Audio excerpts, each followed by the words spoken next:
Утро. Вы в спешке ищете свои наушники. Кажется, что они совершенно пропали. Вы звоните своей дочке: «Регина, мои наушники случайно не у тебя?»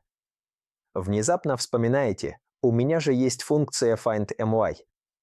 И это меняет абсолютно все. Вы нажимаете кнопку, и оказывается, наушники находятся в полиции. Кто-то честно отнес. То же самое и с деньгами. Лучше храните свои средства в надежных криптокошельках. Я, например, купил биткоин по $600, а сейчас он стоит больше 100 тысяч. Технологический дебилизм – это очень просто. Ведь все гениальное, как известно, просто. 3 простых шага. Включите локатор, разберитесь с криптокошельком и прочитайте хотя бы книгу. Если вдруг не поможет технология, то всегда поможет ваша память. Память – это ценная инвестиция.